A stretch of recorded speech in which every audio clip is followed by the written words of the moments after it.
You know, Ron Paul, the Texas congressman, who is also running for president on the Republican side, has been trying to garner as much publicity as he can. And even though he seems to get the vote on the internet and the vote after these Republican debates, he's really ignored, primarily by the mainstream media. Well, in an exclusive interview with me moments ago, Ron Paul talked about that. Congressman, it appears that you continue to win the Republican debates based on phone-in polls and internet polls, yet you seem to be getting ignored by the mainstream media and some other debate venues. Just your reaction to that. Well, I think that's true, and I don't think they want me there to sort of point out some of the problems the Republican Party has been facing and the nation has been facing, because I think a lot of people don't want to hear about the truth of where the problems come from. So it doesn't surprise me a whole lot. A lot of people predicted that would happen. I'm pleased that we're doing so well outside the ordinary media. We're doing well, on many of their talk shows like this, and the internet is going very well. So hopefully our persistence and our numbers will grow to the point where they'll have to cover our campaign. Well, today, New York Mayor Michael Bloomberg has decided that he is not going to run as a Republican anymore, and he's kicking around a different party idea. Do you think the Republican Party is in serious shape right now?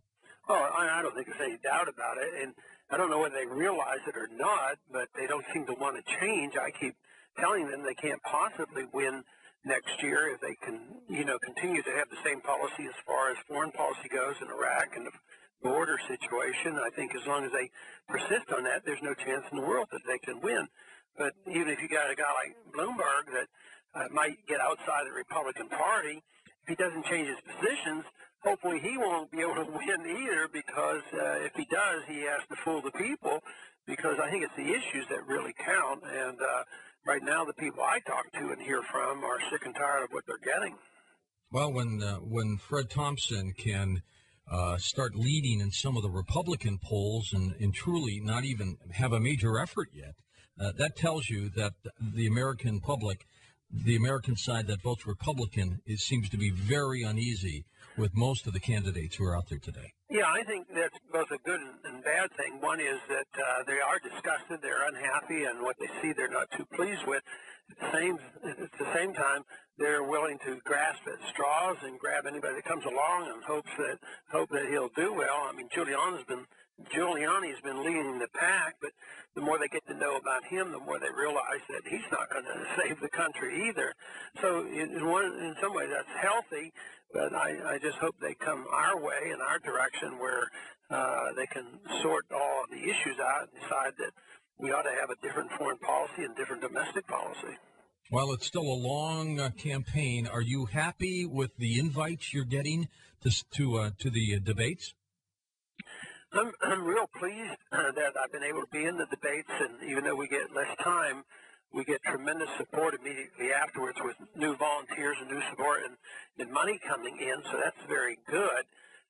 It's still disappointing that hasn't translated into major media events, but we get a lot of other ones. We've broken into some of these TV talk shows, sort of the comedy network, which, quite frankly, I wasn't really very much aware of, but there's a new constituency there, and they're responding very well, so I'm very pleased with it. And what I'm most pleased about is the younger generation. I'm just so excited that young people are very attracted to these ideas and realize that just going and getting to bed with big government isn't the answer to their problems. And I think financially they realize that they're bearing a great burden of the kind of programs we've had for these many, many decades, as well as the foreign policy where we're not getting very far in that either.